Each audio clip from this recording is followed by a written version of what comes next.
Okay बेटा, good evening. Good evening sir. Good evening बेटा। अच्छा, जो मैंने कल लास्ट टाइम आपको पेपर दिया था करने के लिए, जो मैंने आज पिन भी किया था थोड़ी देर पहले, वो वाला पेपर स्टार्ट कर रहे हैं, डिस्कशन। ठीक, ये पेपर अभिमन्यु के स्कूल का है। We are starting with this paper. Next paper जिस किसी का भी होगा वो मैं बता दूंगा। ठीक है, तो आप उस पेपर को भी सॉल्व करके रखेंगे बिफोर द नेक्स्ट क्लास।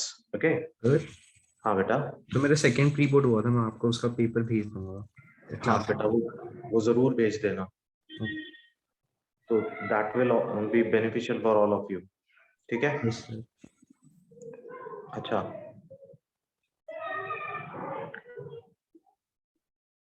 सब लोग पेपर ओपन करें और we will start from the first question. And the first question is question number 1। we have an equilateral triangle we have an equilateral triangle with equal charges placed at the vertices. With equal charges placed at the vertices, and we have to calculate the net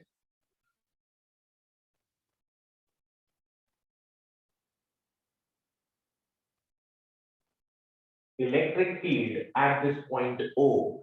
Now this point is the centroid, और उसने कहा कि ये distance आपके पास R है, this is also R and this is also R. अब ये बिल्कुल क्लियर है। इसको अगर आप सॉल्व करना चाहें तो अगर पॉइंट O पे आप टेस्ट चार्ज प्लेस करते हैं बेटा, तो इसी पॉइंट पर आप फील्ड्स का रेजोल्यूशन देखें। If this is A, this is B and this is C, so electric field at O due to A will be in this direction. Electric field at O due to C will be in this direction, and electric field at O due to B will be in this direction. ठीक है? If this is angle 30, so we have to resolve these forces with respect to 30 or these electric fields with respect to 30 degrees. जब आप इसको 30 degrees पे resolve करोगे बेटा, तो this will be EOC cos 30, this will be EOB cos 30. Now both these forces get cancelled, electric fields gets cancelled out each other, दोनों vectors cancel हो जाएंगे, and we have EOC sin 30 degree and EOB sin 30 degrees with us. So net relation बनेगा E total at this point O will be EOA minus of EOB sin 30 plus EOC sin 30, and finally this will give us 0. क्यों? क्योंकि distance same है, तो आपको ये पता होना चाहिए कि electric field at O due to A, at O due to B and at O due to C, the magnitude remains the same. Okay, and after resolution we will have the final result, and that result is 0. So your answer is 0 in this case. ठीक है? Yes sir, clear है। Next, question number 2. Now the question number 2 says, which of the following graphs represents the variation of electric field E due to a thin charged spherical shell? अब बेटा, thin charged spherical shell, जब उसने shell बोला तो we are considering it as a hollow, और अगर ये hollow हो तो हमें पता है E और R का ग्राफ कैसा बनता है, कुछ ऐसा। ठीक है? If this is E and this is R. ठीक है बेटा?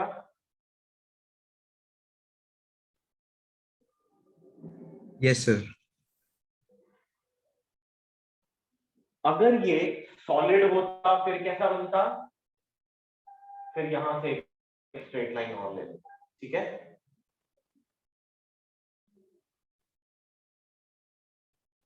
ठीक है बेटा,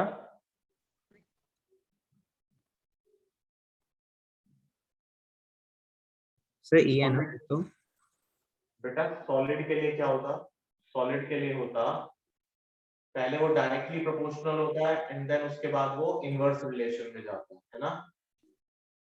यस सर। तो इलेक्ट्रिक फील्ड और आर का ग्राफ फॉर सॉलिड स्फीयर कुछ ऐसा बनता, बट इसने स्फेरिकल शेल बोला है, so your answer is this one. ठीक,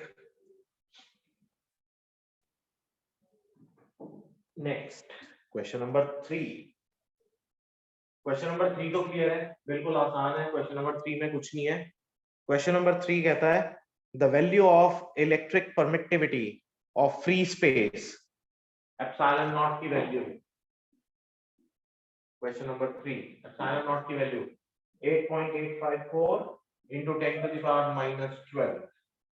ठीक है, अब इंपॉर्टेंट बात है, आपको यूनिट्स याद रखनी है। इसकी यूनिट्स मैंने पहले भी आपको बताई थी।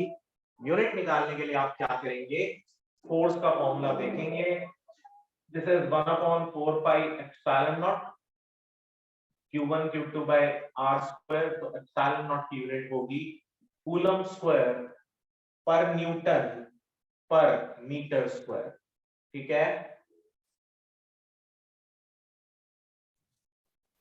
सो आंसर सी इज करेक्ट। ठीक है बेटा, ओके सर। सिर्फ वैल्यू देख के जल्दी में मार्क मत करना, क्योंकि देखो ऑप्शन बी में इसने यूनिट्स बिल्कुल उल्टे दे रखे हैं। Next question number 4, Gauss law is true only if electric force due to a given charge varies with distance r as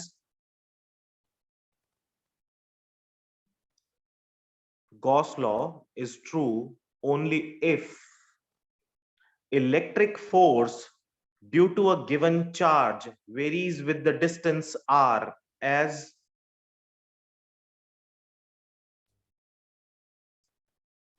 inverse square law को ओबे करता है।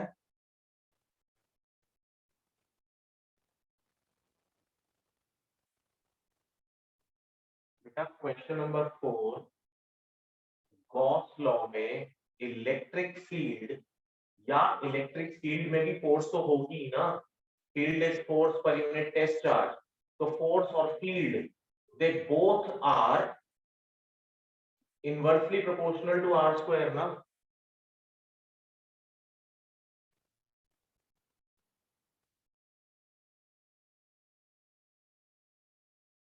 दक्ष ये बात क्लियर है?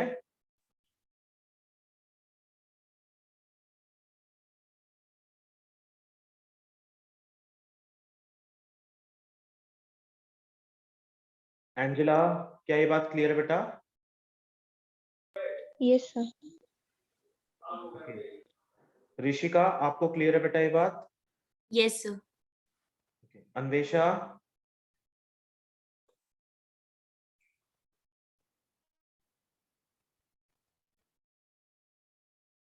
Abhimanyu? Yes, sir. So your option is A, fourth का A option, r to the power -2। Question number 5 पे आ जाए। A hollow metallic sphere of radius 5 centimeter is charged so that the potential on its surface is 10 volt. The potential at the center of the sphere is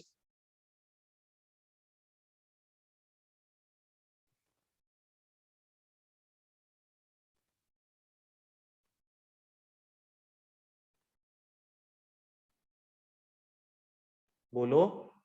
एक hollow metallic sphere है, hollow metallic sphere का radius 5 centimetre है और उस sphere को हमने charge किया so that the potential on its surface is 10 volts।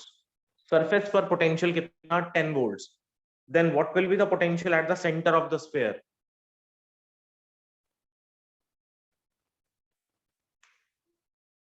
Sphere के सेंटर पे कितना पोटेंशियल होना चाहिए बेटा?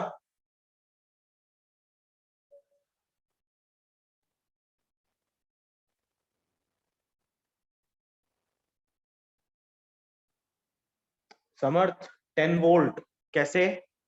हॉलो स्फीयर है बेटा,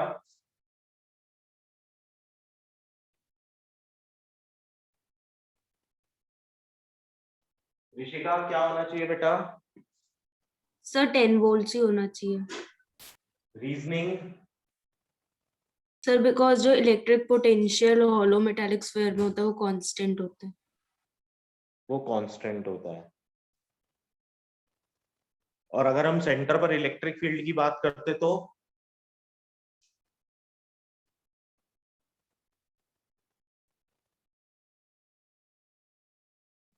हमने स्फीयर को चार्ज किया, इसके ऊपर कुछ चार्ज है, पोटेंशियल तो इस चार्ज की वजह से आया। आपने कहा कि पोटेंशियल सेंटर पर कितना होगा? 10 वोल्ट ही होगा। मैंने पूछा सेंटर पर इलेक्ट्रिक फील्ड कितना होगा?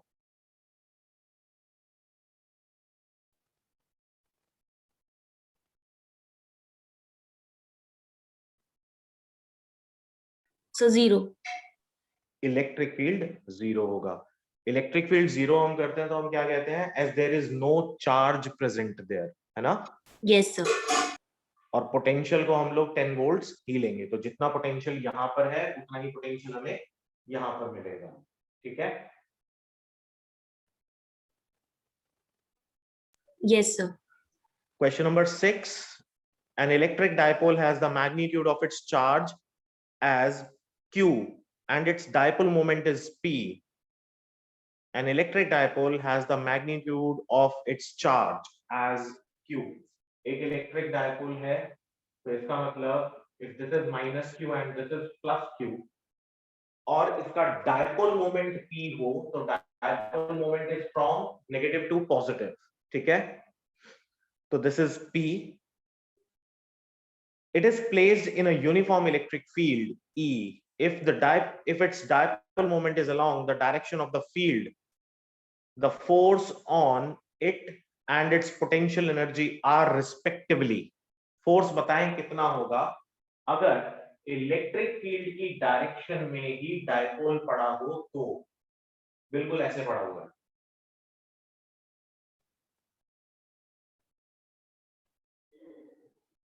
What will be the force and the dipole moment?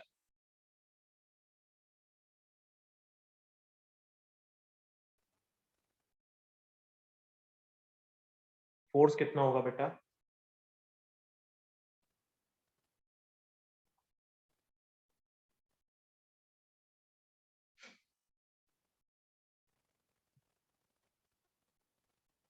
Daksha, force कितनी होगी बेटा?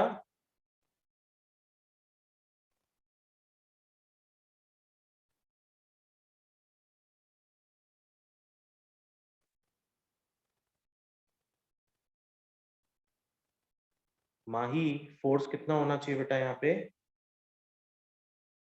सर आप कौन सा क्वेश्चन करा रहे हो? मैंने अभी ज्वाइन करा था, नेटवर्क इशू आ रहा था तो। Question number 6. Okay sir. An electric dipole has the magnitude of its charge as Q and its dipole moment is P.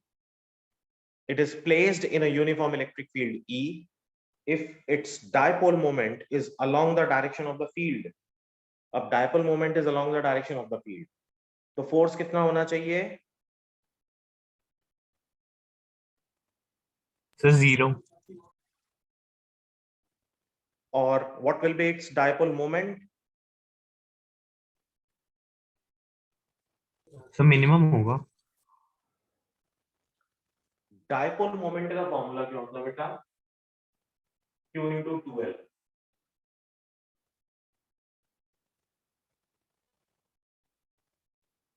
अच्छा नहीं, उसने पोटेंशियल एनर्जी पूछा है, सॉरी सॉरी सॉरी, उसने पोटेंशियल एनर्जी पूछा है। ठीक है, तो पहली तो बात कि फोर्स तो होगी इसकी 0 और फोर्स 0 हो गई तो ठीक बात है, तो एक ही ऑप्शन बचता है हमारे पास, सी ऑप्शन। ठीक है,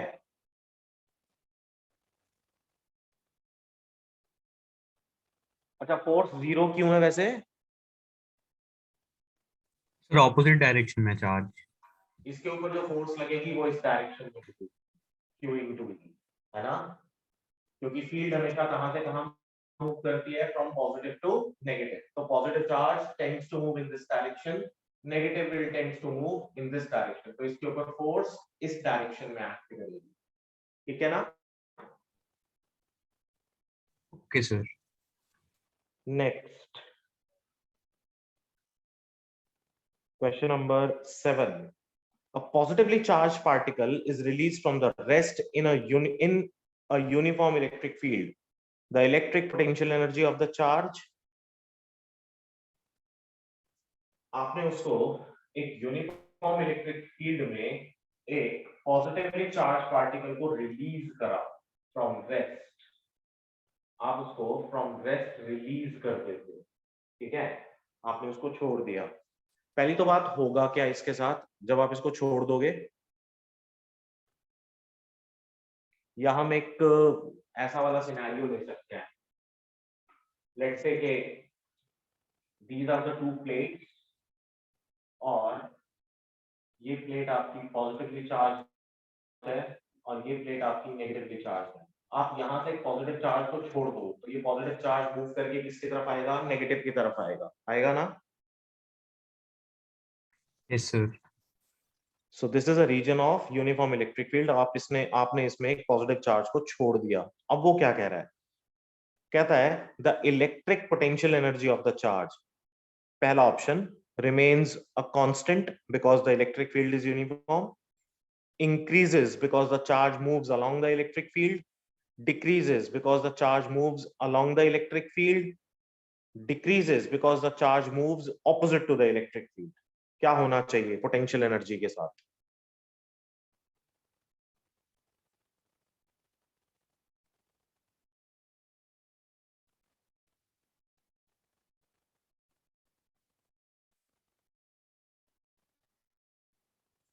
कौन सा ऑप्शन बिल्कुल ठीक है?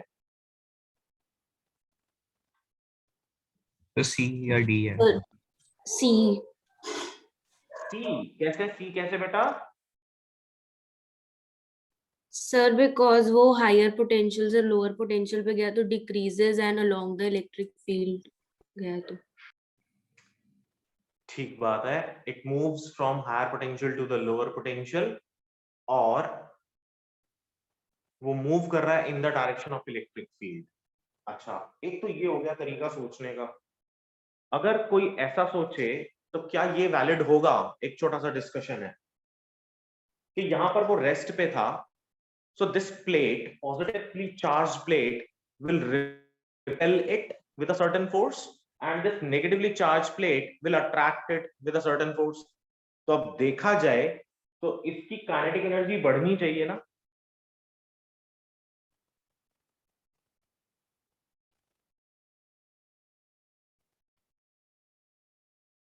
बोलो।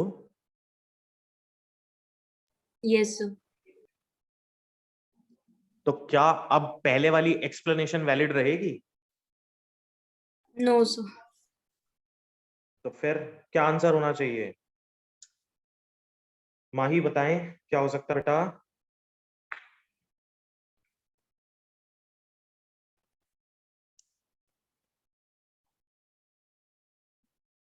एंजेला क्या हो सकता है?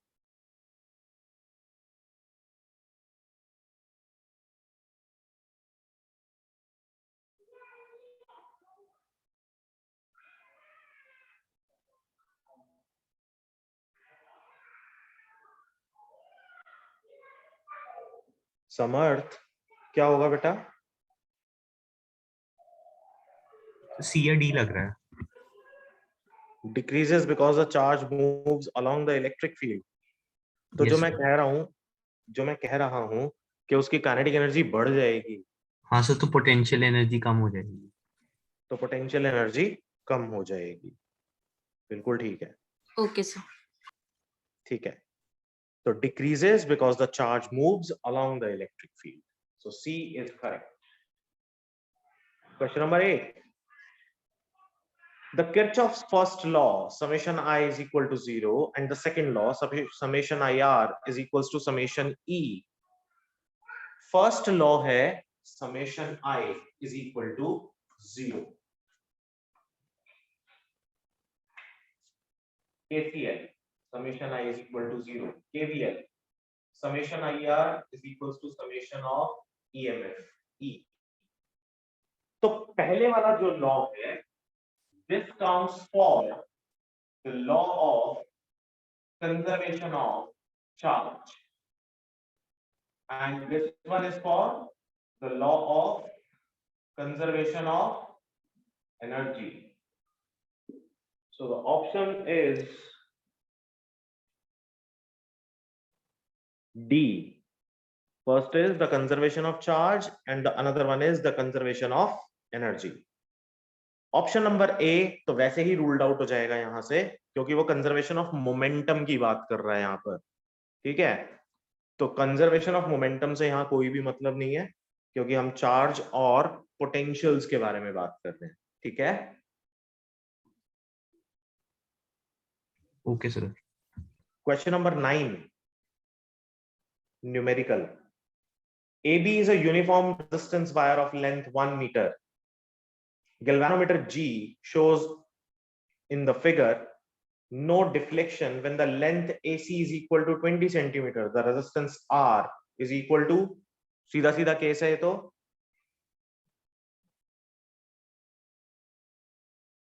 नो डिफ्लेक्शन पे क्या करेंगे, दोनों साइड्स की रेजिस्टेंसेस को बैलेंस कर देंगे। Yes sir. So this will be R upon R of AC is equal to 80 upon R of CD, ठीक है। या फिर आप कह सकते हैं R upon length AC is equal to 80 upon length CD। Solve हो जाएगा। Yes sir. भाई ये 1 मीटर है आपके पास, तो AC अगर 20 है तो दिस इज 80 ना।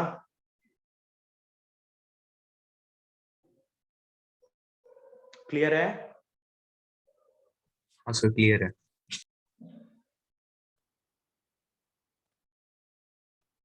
Next question number 10।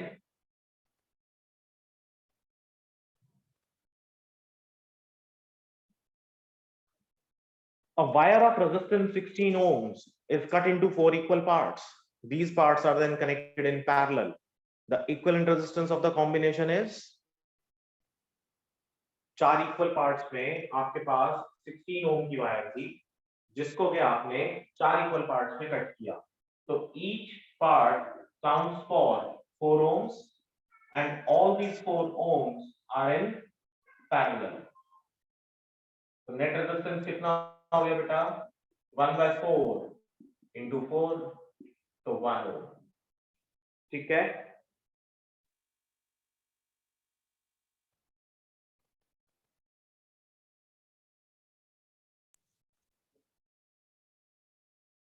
सर एक बार वापस समझा दो, थोड़ा लैग कर रहा था। एक वायर है जिसकी रेजिस्टेंस 16 ओम्स है, is cut into 4 equal parts. तो हर पार्ट की रेजिस्टेंस कितनी होगी बेटा? 4 ओम्स होगी। Yes sir.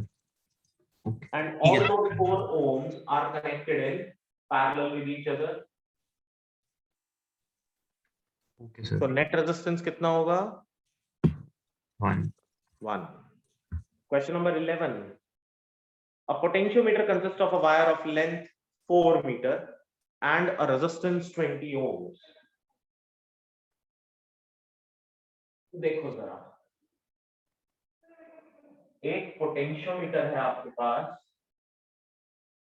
जिसकी वायर की लेंथ है 4 मीटर, A, B, 4 मीटर्स, और इसकी रेजिस्टेंस है 20 ohms। R इसका दे दिया 20 ohms। If it is connected to a cell of EMF 20 volt, यानी इसको उसने एक 20 वोल्ट के सेल के साथ कनेक्ट करा 20 volts. The potential difference per unit length of the wire will be, potential difference per unit length क्या निकालना है? K। अब K कैलकुलेट करना है, K is V by L, ठीक है। V को आप क्या लिख सकते हैं? IR, so this is R by L। R by L अगर हम कैलकुलेट करें बेटा, देखो ध्यान से, I into R कितना है 20 ohms, लेंथ कितनी है 4, so this is 5, तो K की वैल्यू आ गई आपके पास 5I, लेकिन हमें I भी तो कैलकुलेट करना है। अब I निकाल लो, इस वायर में कितना फ्लो कर रहा होगा। I निकालने के लिए आप क्या करेंगे, I is equals to V by R, V कितना अप्लाई किया आपने 20 वोल्ट, रेजिस्टेंस कितनी है 20 ohms, 1 एम्पियर, तो K की वैल्यू कितनी आ गई 5 वोल्ट पर मीटर। ठीक है,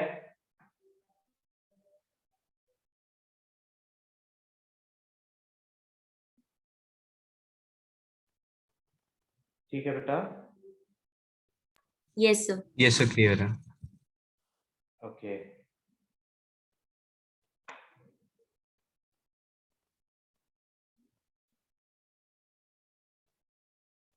next question number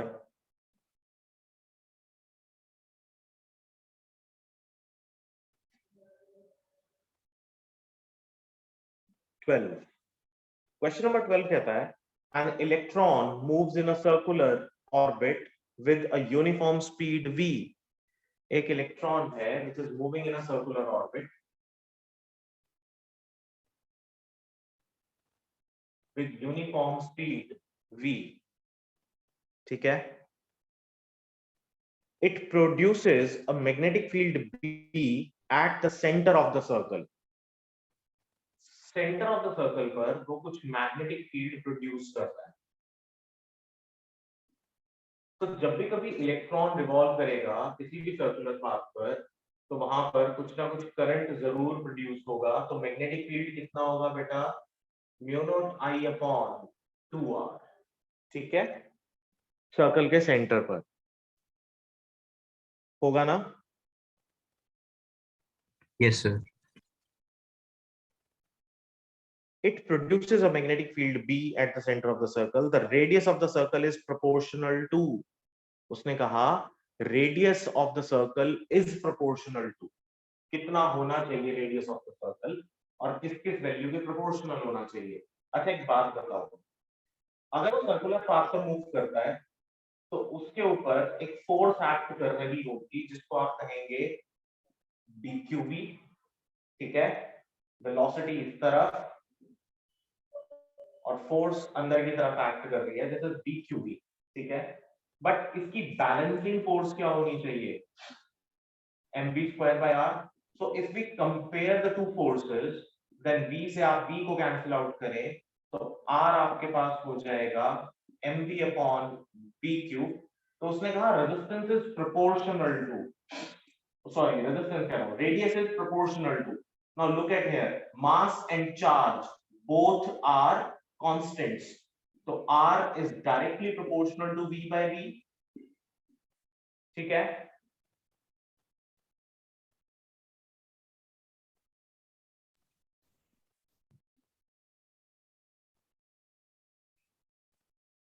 Yes, sir. तो इसका आंसर होना चाहिए v by b, बट यहां पर क्या है under the root v by b दे रखा है, यानी चारों में से कोई भी ऑप्शन करेक्ट है नहीं। तो रेडियस को प्रोपोर्शनल होना चाहिए v by b के। सर ए में मिसप्रिंट हो गई। हाँ ये मिसप्रिंट है,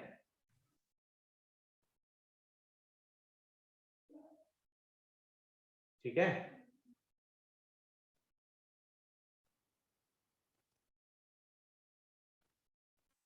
क्लियर है ये वाला टॉपिक, ये क्वेश्चन क्लियर हो गया तो बेटा। सी तो नहीं होगा ना वैसे? नहीं रूट v by b तो हो नहीं सकता ना बेटा, रूट तो आएगा ही नहीं, ओके सर। क्योंकि v तो कैंसिल आउट हो गया वहां पर। Next, a galvanometer has a resistance of 10 ohms and the meter shows full scale deflection for a current of 1 milliampere।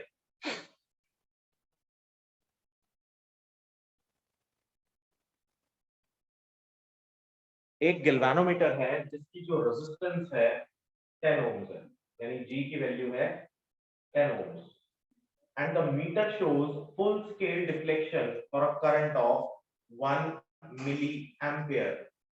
यानी IG is 1 milliampere।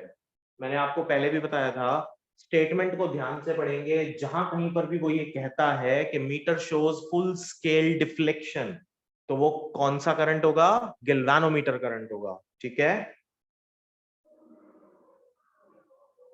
Now the shunt resistance required to convert the galvanometer into an emitter of range 100 milliampere, यानी I maximum कितना हो सकता है? 100 milliampere हो सकता है। So we have to calculate the shunt। Now shunt का फॉर्मूला अगर आप निकालें, IS into S is equal to IG into G, तो S की वैल्यू हो गई बेटा IG into G upon IS। IS को आप क्या लिख सकते हैं? I minus IG। Values put करें और शंट निकाल लें। तो IG is 1 into 10 to the power minus 3, G की value 10 upon I is 100 into 10 to the power minus 3 minus IG कितना हुआ? 10 to the power minus 3। So this is 10 upon 100 minus 1, यानी 10 upon 99, ठीक है।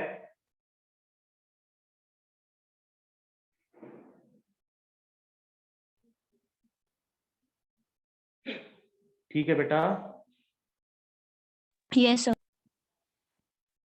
अब इसको आप सॉल्व जरूर कर लेना, क्योंकि इसने वैल्यूज पॉइंट्स में दी हैं, और मेरे ख्याल से इसने ना इस 99 को अप्रोक्सीमेटली 100 मान के ही वैल्यू निकालने की कोशिश करी है, ठीक है। यानी फर्स्ट और सेकंड डेसिमल प्लेस तक की कहानी है, उसको आप थोड़ा सा ध्यान से देख लेना। सो 0.1 मेरे ख्याल से सही आंसर होगा इसका, ठीक है।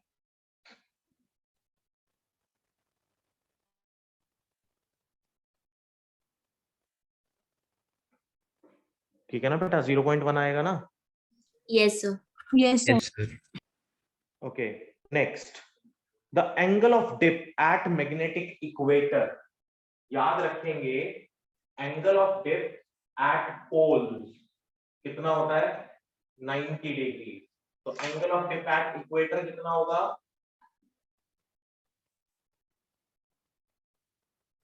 0 डिग्री। 0. 0। Next, question number 15.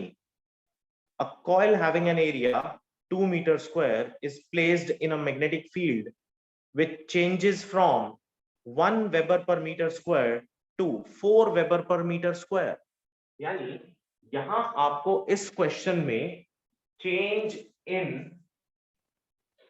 अच्छा वेबर पर मीटर स्क्वायर क्या क्वांटिटी होती है बताएंगे?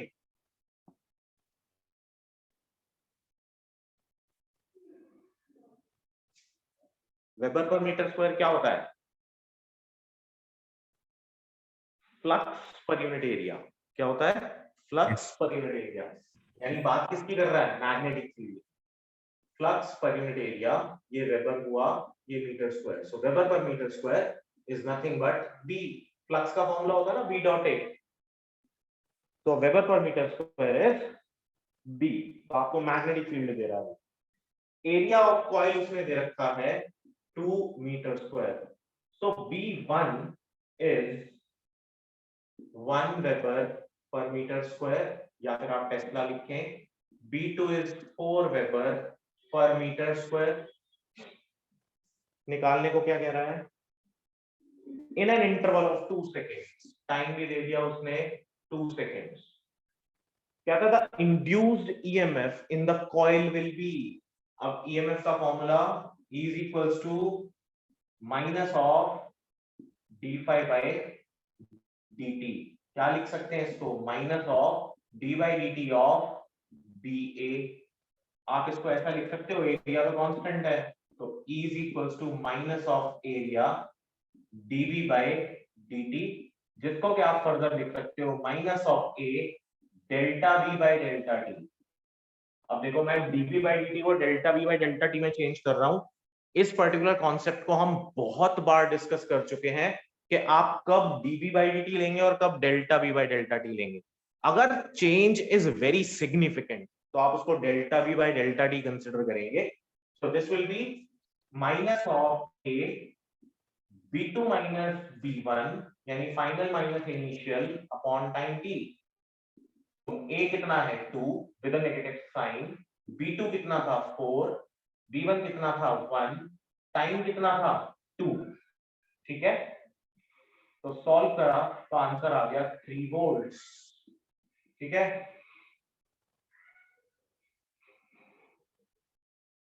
ठीक है Yes, sir. बेटा।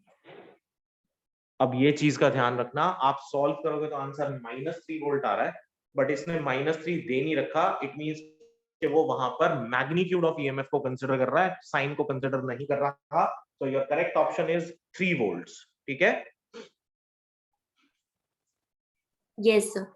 लेकिन अगर इस क्वेश्चन की ऑप्शंस में -3 दे रखा होता, then the correct answer will be -3। Okay,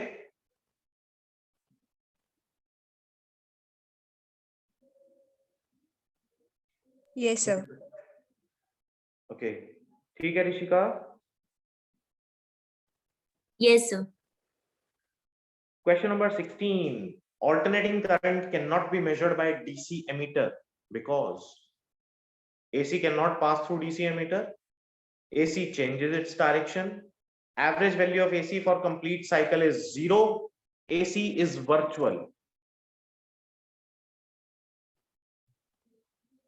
So C part.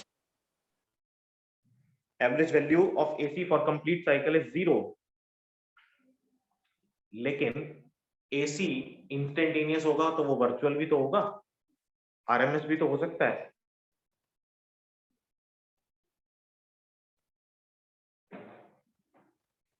हो सकता है ना?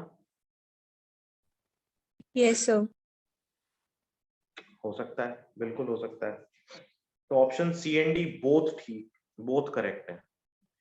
एसी की डायरेक्शन चेंज होती है उससे तो खैर कोई खास मतलब नहीं है, बट सी और डी दोनों करेक्ट हैं इस पर्टिकुलर केस के अंदर। But the more appropriate one is D, AC is virtual. Virtual होगा, वो आरएमएस वैल्यू देगा, वो हमें एग्जैक्ट मैग्नीट्यूड नहीं दे पाएगा। ठीक है, डीसी से हमें Yes, sir. Peak value DC से हमें इनपुट की पीक वैल्यू मिलती है, तो वो पीक तो दे ही नहीं सकता। सी भी ठीक है और डी भी ठीक है, दोनों आंसर्स ठीक हैं।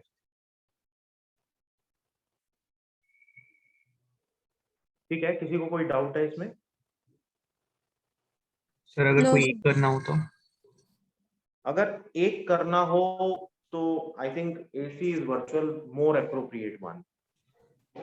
Okay sir. Next, question number 17. The electric charges are distributed in a small volume. The flux of the electric field through a surface of radius 10 centimeters surrounding the total charge is 20 volt-meter.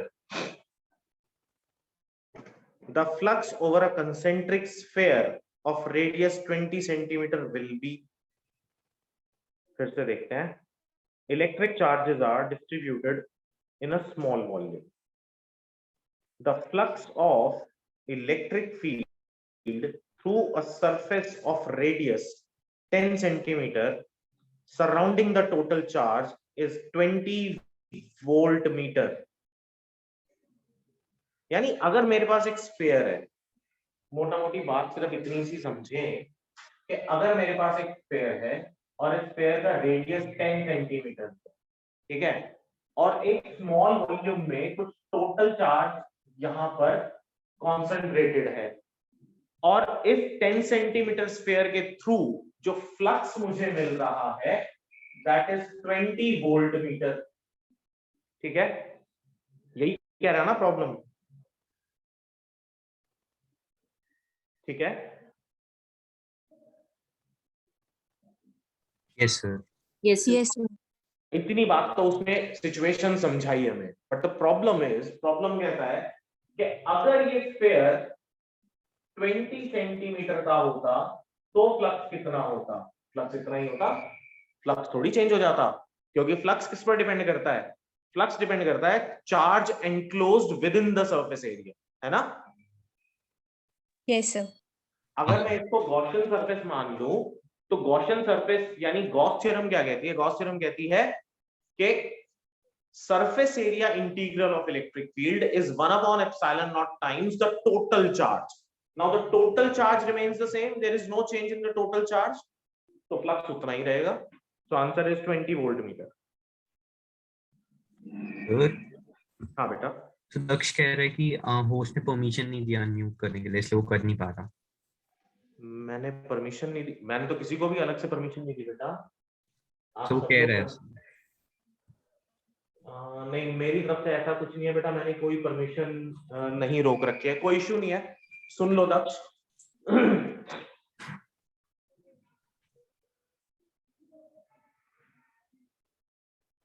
मैंने अलग से कोई permission नहीं दी है बेटा, वो तो normal जैसे सॉफ्टवेयर ऑन होता है और it is going like this only. Okay sir, बता देता हूँ. हाँ नहीं, उसने सुन ही लिया होगा, सुन लिया उसने. ठीक है. Question number 18. Biot-Savart law indicates that the moving electrons velocity vector produce a magnetic field B such that option A is correct. B is at right angles to B. ठीक है. B Yes, sir. और velocity they are always at right angles to each other. ठीक है ना. 17th का A था ना. 17th का A था बिल्कुल. 18th का भी A. Question number 19. A circular coil of radius r carries an electric current. The magnetic field due to the coil at a point on its axis, ये हम पहले डिस्कस कर चुके हैं. ये वाला क्वेश्चन एक दो बार आ चुका है ऑलरेडी. क्वेश्चन है बेटा जहां पर वो आपसे कहता है कि ये आपके पास एक कॉइल है जिसका कि कुछ रेडियस है a and this is it's axial line, और इस एक्सियल लाइन पर किसी भी पॉइंट पर हम इलेक्ट्रिक फील्ड अगर निकालें या मैग्नेटिक फील्ड अगर निकालें तो उसका एक रिलेशन हमें पता है कि वो डिस्टेंस के जो टोटल डिस्टेंस होता है ये वाला, ठीक है, उसके 3/2 पार में होती है. तो वो कहता है a circular coil of radius r carries an electric current. ये इलेक्ट्रिक करंट कैरी कर रहा है. ठीक है. तो मैग्नेटिक फील्ड का केस हुआ. The magnetic field due to the coil at a point on the axis of the coil located at a distance r from the center of the coil such that r is very greater than r. ये radius r है और ये r हुआ. तो उसने कहा r बहुत बड़ा है r से. Then in that case which option is correct? 1 upon r to the power 3/2, 1 upon r square और 1 upon r cube. कौन सा होना चाहिए?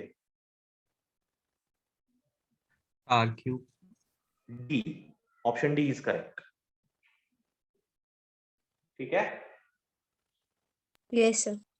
नीचे जो हमारे पास रिलेशन बनता है वो बनता है D के लिए म्यू नॉट I के बाद नीचे जो रिलेशन बनता है वो होता है x plus a raised to the power 3/2. अगर आप a को नेग्लेक्ट कर देते हो then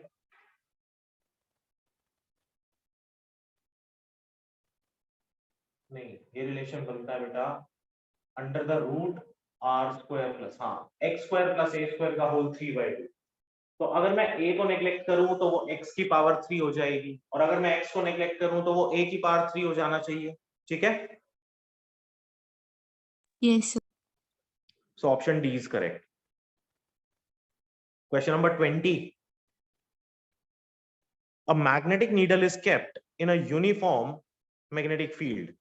It experiences Sir, A both force- force and torque. a force and a torque, a force but not a torque, neither a force nor a torque, or a torque but not a force. अच्छा, magnetic needle को अगर हमने non uniform magnetic field में place किया, uniform नहीं non uniform में,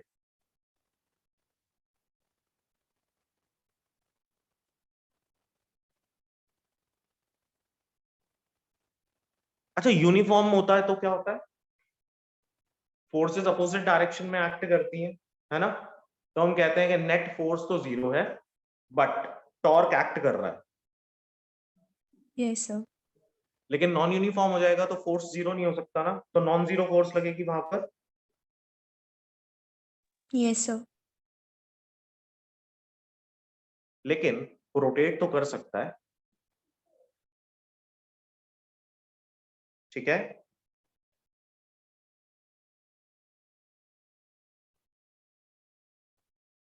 बताएं क्या ए ठीक है? सर ये होना चाहिए। ए ही होगा, क्योंकि दोनों बातें होंगी ना बेटा। नॉन यूनिफॉर्म है तो फोर्स तो लगेगी, यानी कि वो रोटेट तो करने की कोशिश करेगा। एक एंड पर वो अगर ज्यादा फोर्स लग रही है तो उस एंड की वजह से वो रोटेट तो जरूर करेगा, क्योंकि वहां पर दूसरे एंड के ऊपर ऑटोमेटिकली अपने आप से भी फोर्स लगती है। अगर मान लिया जाए हम अंडर द इंफ्लुएंस, इफ अगर यही एक ऑब्जेक्ट है, मैं इसको अगर एक एंड से फोर्स लगाने की कोशिश करूं तो दूसरा एंड ऑटोमेटिकली मूव करेगा। मैंने वहां पर कोई फोर्स लगाई नहीं थी, लेकिन वो एक तरह से स्यूडो फोर्स वहां पर क्रिएट हो गई और वो मूव करने लगा, यानी इक्वल एंड ऑपोजिट फोर्सेस वहां आपको दिखाई दे जाएंगी। But non uniform magnetic field में फोर्स तो एक्ट करेगी, ठीक है ना। और अगर फोर्स एक्ट करती है तो उस पर्टिकुलर केस में टॉर्क भी होगा, तो टॉर्क और फोर्स दोनों एक्ट करेंगे, ठीक है। Yes, sir. Yes sir. Now question number 21. A 50 millihenry coil carries a current of 2 ampere.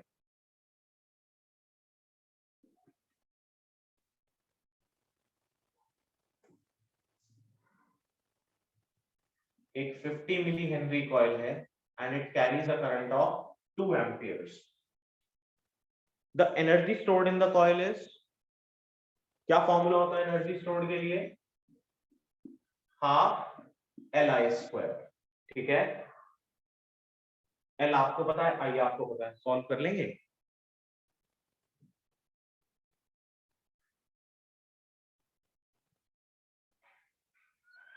हो जाएगा बेटा। हाँ सर हो जाएगा। Yes sir. अच्छा एक बात बताओ, इतने सारे पेपर्स, इतने सारे क्वेश्चंस हमने अभी तक सॉल्व करे, बहुत सारे असाइनमेंट्स करे, ठीक है। हाफ LI स्क्वायर का ये पहला क्वेश्चन है इतने सारे पेपर्स में। क्या आपने देखा कहीं पर हाफ LI स्क्वायर का कोई क्वेश्चन? मुझे पहला क्वेश्चन दिखा अभी तक ये। आप में से किसी और के पेपर में है कोई energy stored in an inductor का क्वेश्चन? नहीं सर नो नहीं। सर। ये पहला क्वेश्चन था, तो ये तो इजी है, हो जाएगा। Next question number 22.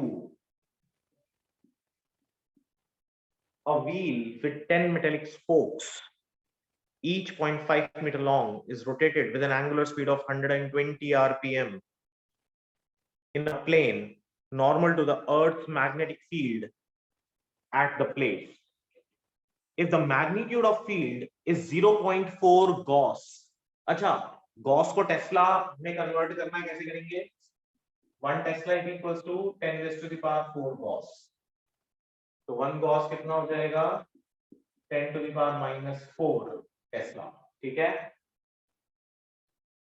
Yes sir. Conversion जरूर करना, अदरवाइज आंसर नहीं आएगा बेटा।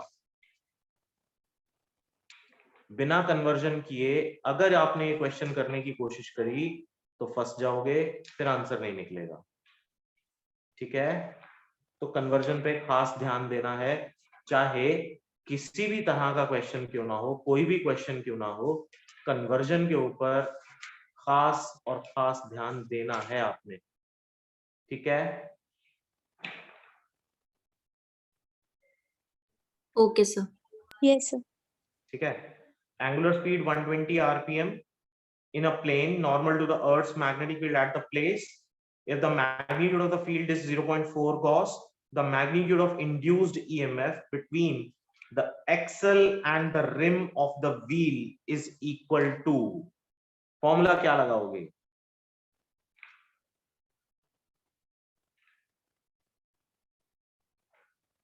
बताओ कैसे अप्लाई करोगे कॉन्सेप्ट, यहां पर कैसे क्वेश्चन निकालोगे इसका?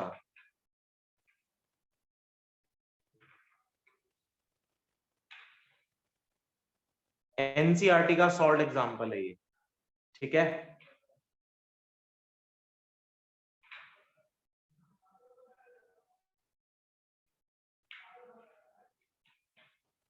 एनसीईआरटी के सॉल्व एग्जांपल्स किए हैं बेटा? पूरे नहीं किए। एनसीईआरटी का सॉल्व एग्जांपल है ये। इस तरह इस पर्टिकुलर क्वेश्चन को जरूर कर लेना, क्योंकि यहाँ पर जो फॉर्मूला लगा रहा है वो फॉर्मूला आपने जनरली डिराइव किया नहीं होता, तो आपको पता होना चाहिए कि मेटेलिक स्पोक्स के केस में आप किस तरीके से उस क्वेश्चन को अप्रोच करोगे या किस तरीके से आप उस क्वेश्चन को सॉल्व करने की कोशिश करोगे।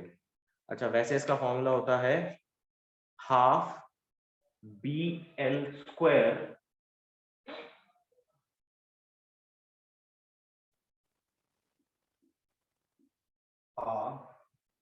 BL omega square, half BL omega square.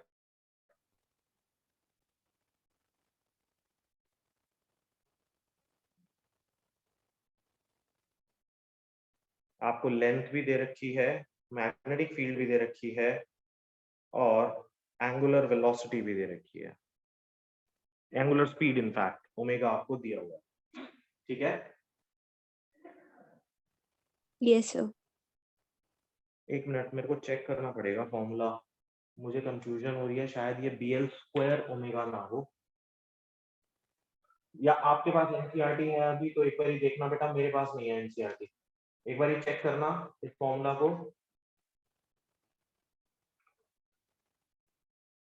कोई भी एक जना जल्दी से चेक करके बताओ whether the formula is BL square omega or BL omega square।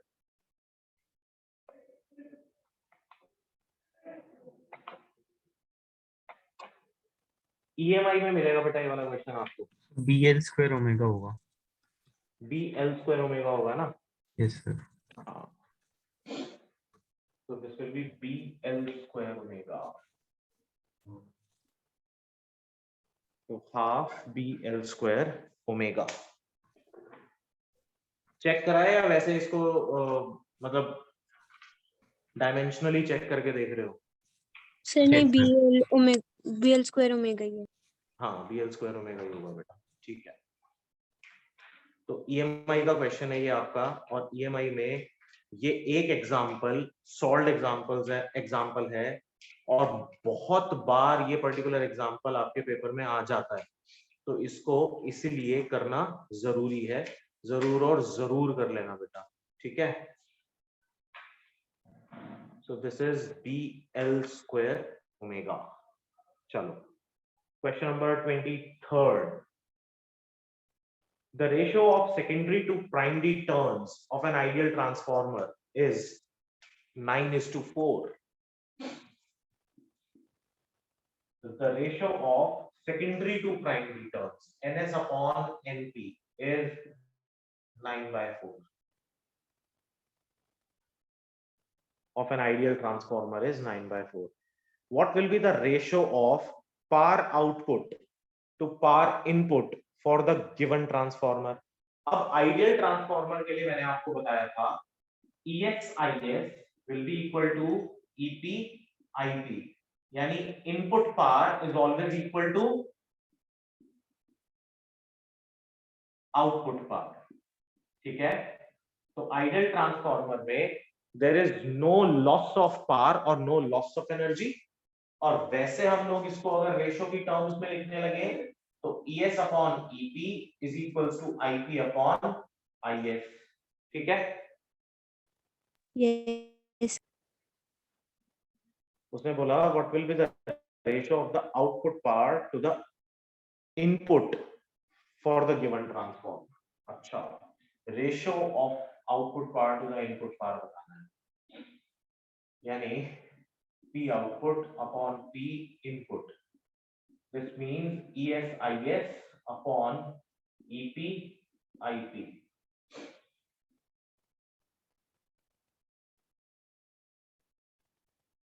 So what is the ratio? The ratio of secondary to primary turns.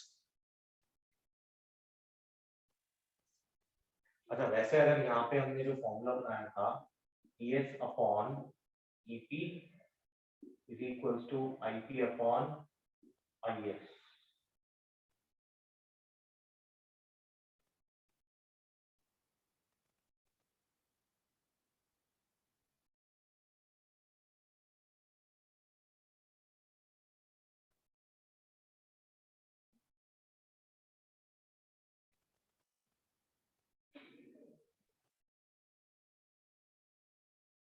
अच्छा वैसे हमारे पास रिलेशन होता है ES upon EP is equals to NS upon NP, यही होता है ना। तो इसको हम 9/4 लिख सकते हैं।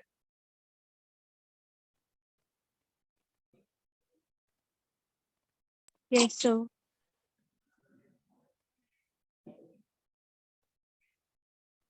लिख सकते हैं, यानी ES अपॉन EP की जगह मैं 9/4 लिख सकता हूँ सिर्फ। तो this will B 9/4 times of IS upon IP। लेकिन IS और IP की तो रेशियो हमें दी नहीं है, और IS अपॉन IP हमारे पास EP अपॉन ES होता है, और EP अपॉन ES हमारा 4/9 हो जाएगा। 9/4 into 4/9, this is 1:1। So option D is correct. ठीक है,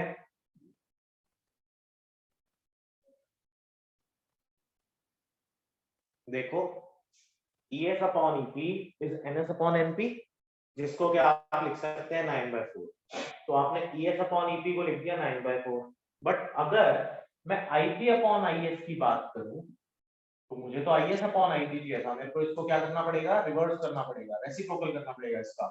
तो ये भी रिवर्स हो जाएगा, this will B EP upon ES। तो EP अपॉन ES क्या हो जाएगा, 4/9। तो आंसर इज 1:1। ठीक है, Yes, sir. नेक्स्ट है बेटा question number 24। In an AC circuit, sorry, an AC circuit consists of an inductor of inductance 0.5 Henry, a capacitor of capacitance 8 microfarad,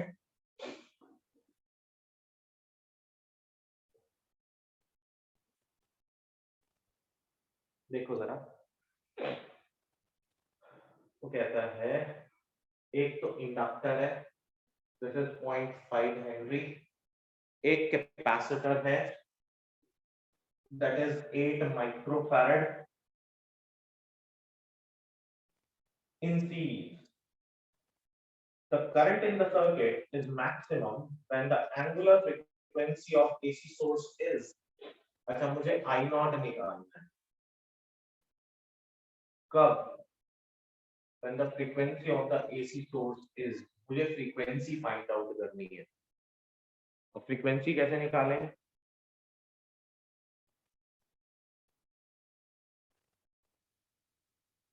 कैसे निकाल सकते हैं frequency,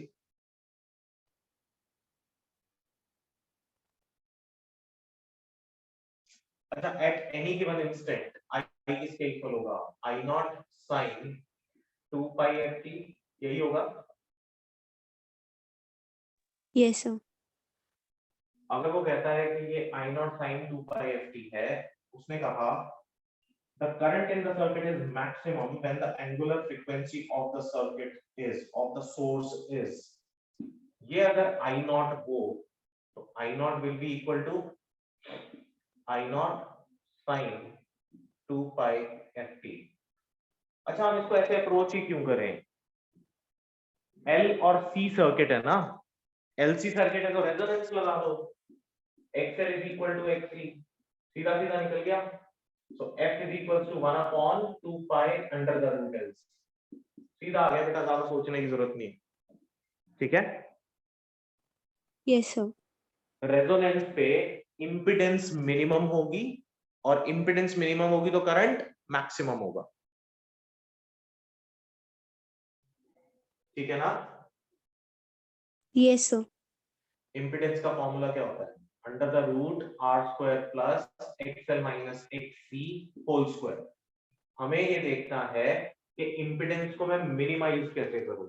अगर ये वाला फैक्टर खत्म ही हो जाए, तो खत्म होने का मतलब जीरो, तो it means XL must be equal to XC. So XL is your omega L, XC is 1 upon omega C. Solve करो, फॉर्मूला आ गया, एल और सी की वैल्यू डाल दो। So this will be 1 upon 2 pi under the root 0.5 into 8, कितना हो गया 4 माइक्रोफैरड, 4 ये आ गया 10 की पावर 3, ये आ गया 2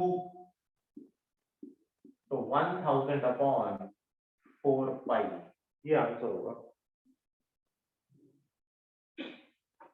आप इसको सॉल्व कर सकते हो आगे, ठीक है, 22/7 यूज करके। Yes, sir. Question number 25. The output of a step down transformer is measured to be 24 volts. Question number 25. Output of a step down transformer is 24 volts. Yani E secondary is 24 volts. When connected to a 12 volt light bulb, the value of the peak current is, यानी ये आपके पास एक transformer है और ये आपका step down transformer है, इसको हमने एक बल्ब के साथ कनेक्ट कर दिया और यहाँ मुझे 24 वोल्ट मिल रहा था, and when it is connected to a 12 volt, नहीं 12 वॉट है, 12 वॉट, हाँ 12 watt light bulb, the value of the peak current is, कैसे करेंगे, करंट की वैल्यू निकालनी है यहाँ पर, करंट कैसे निकालोगे,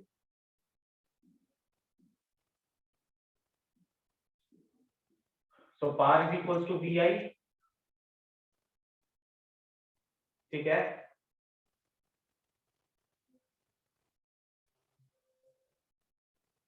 पावर कितना हो गया 12, वोल्टेज कितनी हो गई 24, आई निकालना है, तो this is 0.5 is equal to I, लेकिन ये आई कौन सा करंट होगा, आरएमएस होगा,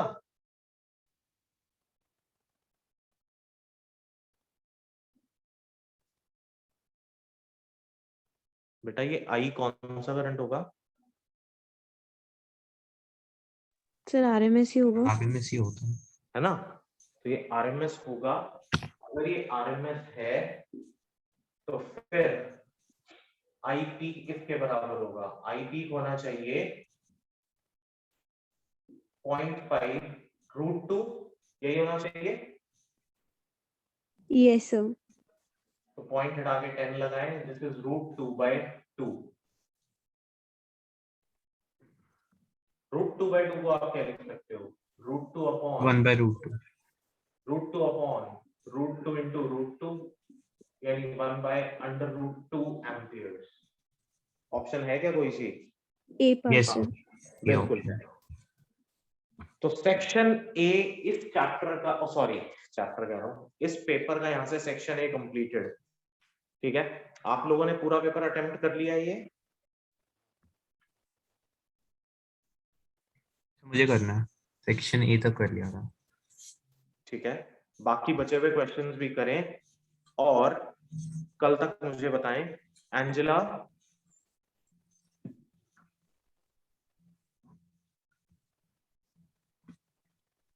यस सर। पेपर हो गया था बेटा ये वाला पूरा, नो सर रहता है। अच्छा कितना हो गया था, सेक्शन ए हो गया था पूरा, यस सर। सेक्शन बी करके मुझे कब तक बता देगी बेटा, सर अभी तो मेरे प्री बोर्ड शुरू हुए हैं परसों से। इस टाइम पे कौन प्री बोर्ड लेता है यार, बोर्ड से 15 दिन 20 दिन पहले, यस सर। अपने वाला कब है, सर मंडे। मंडे को है, यस तो फिर तो बीच में और तो कुछ करना ही नहीं है, और कोई पेपर है बीच में, ये सर इंग्लिश का है परसों। इंग्लिश भी कौन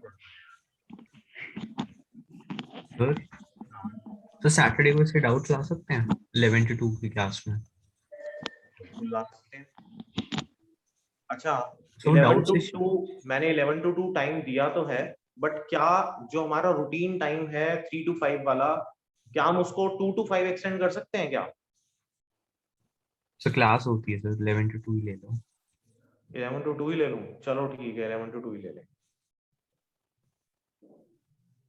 एंजेला, इंग्लिश के पेपर को बेटा अपने आप जैसे मर्जी मैनेज कर, ठीक है, प्री बोर्ड ही है वो, ठीक है, नंबर कहीं पे भी देखे जाएंगे, बोर्ड के देखे जाएंगे। ये पेपर का बचा हुआ पार्ट कल तक मुझे सॉल्व करके बता, ठीक है? मैं फोन नहीं करूंगा, अपने आप मैसेज कर दियो बेटा, ठीक है सर। ठीक है? बाकी सब लोग भी इस पेपर को, बचे हुए पार्ट को कंप्लीट करके प्रॉब्लम्स बता दें, जो होंगी उसको ऐसे ही सॉल्व कर लेंगे। Okay, yes sir. Okay sir, ठीक है बेटा, thank you sir. Okay. Thank you sir.